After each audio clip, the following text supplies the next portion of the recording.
You're sitting alone in your favorite chair, the one that's held you through decades of laughter, tears, and quiet moments. The clock ticks louder than it used to, doesn't it? Like it's counting down to something you can't quite name. You're over 70 now, or maybe you're inching toward it, and there's a weight in your chest, a whisper that something's slipping away. What if I told you there are 5 silent mistakes you're making, right now, that are quietly stealing your health, your joy, your very spark? These aren't loud, obvious dangers. They're subtle, insidious, like shadows creeping into your life while you're distracted. Stay with me, because by the end of this, you'll see them for what they are, and you'll know how to stop them before they take everything you fought so hard to keep. Don't forget to subscribe to Golden Memories. Let's start with the first mistake, ignoring the whispers of your body. You've lived long enough to know your body talks to you. That ache in your knees when you climb the stairs, the way your energy fades by noon, the little tremor in your hand when you pour your coffee. You tell yourself it's just age, just the years piling up like dust on a shelf. But what if it's not? What if those whispers are your body begging you to listen before it's too late? You see, after 70, your body isn't just aging, it's fighting a battle against time, and every ignored signal is a missed chance to fight back. Think about Mary, a woman I met last year, 72 years old, sharp as a tack, loved her garden more than anything. She ignored the stiffness in her joints for years, brushed it off as getting old. One day, she couldn't hold her gardening shears anymore. Arthritis had crept in, silent and ruthless, because she never thought to stretch, to move intentionally, to nourish her joints with the right foods. Now, her garden sits untouched, and her heart breaks every time she looks out her window. Your body is a map of your life, every scar and ache a story. But if you stop listening to it, you're letting those stories end before they should. Start small, walk 20 minutes a day, even if it's just around your living room. Eat foods that fight inflammation, salmon, walnuts, leafy greens. Stretch like your life depends on it, because it does. You're not just moving your body, you're telling time you're not done yet. Don't let the whispers turn into screams. You've got too many stories left to write. Now, let's talk about the second mistake, clinging to the past like it's your lifeline. You've lived a big life. Maybe you raised kids, built a career, weathered storms that would have broken most people.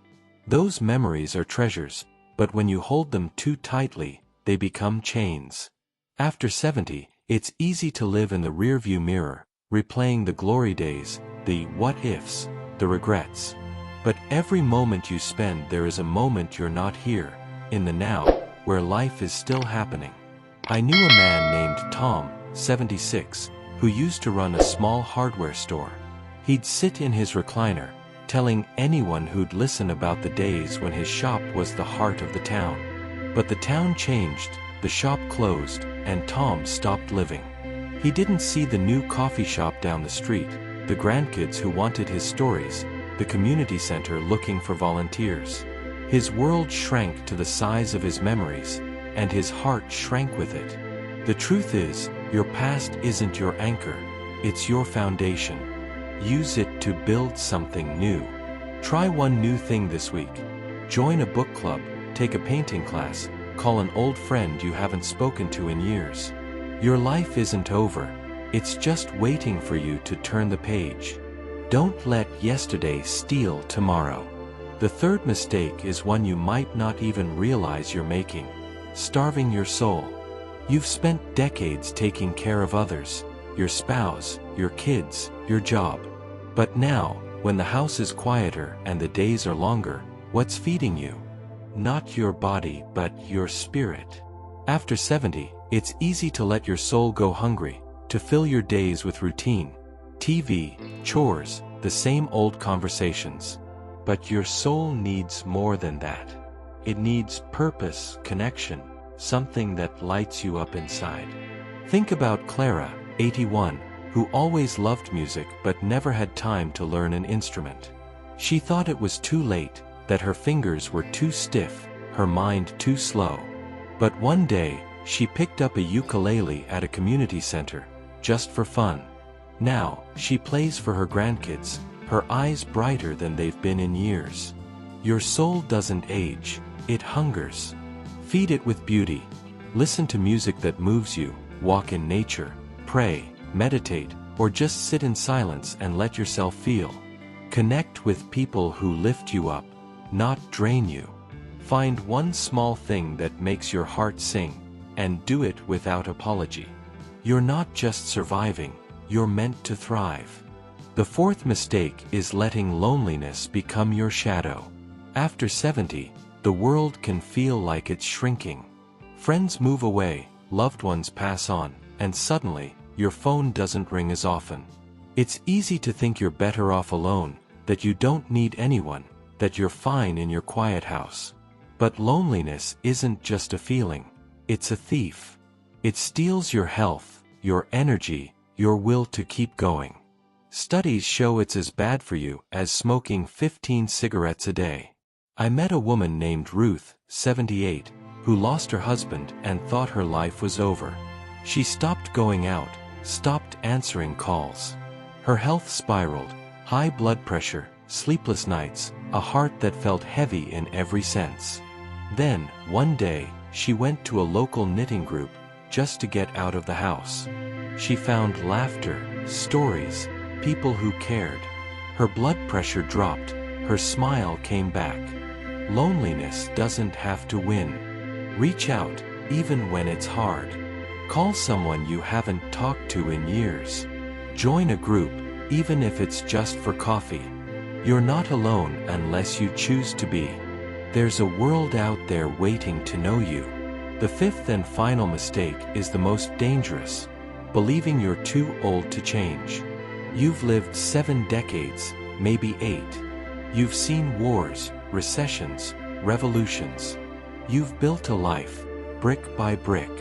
So it's easy to think, this is who I am. This is how it's going to be. But that's a lie. The moment you stop growing, you start fading. Change isn't just for the young, it's for the brave. Take John, 83, who always wanted to write a book but thought he'd missed his chance. At 80, he started typing his stories, one shaky keystroke at a time. Last year, he self-published a memoir for his family. It wasn't about fame, it was about saying, I'm still here. You're never too old to try something new, to break a bad habit, to chase a dream you tucked away. Start today. Write down one thing you've always wanted to do, and take the smallest step toward it. Sign up for that class. Quit that one thing that's hurting you. Tell someone you love them. Change isn't the enemy, it's your last great adventure. You're still here, aren't you? That means you've got fight left in you. These 5 mistakes, ignoring your body, clinging to the past, starving your soul, letting loneliness win, and believing you can't change, they're not your destiny. They're just choices you don't have to make anymore. You've spent your life being strong for others. Now, be strong for you. Look at your life with clear eyes, with courage, with the wisdom only you have. The clock is still ticking, but it's not counting down.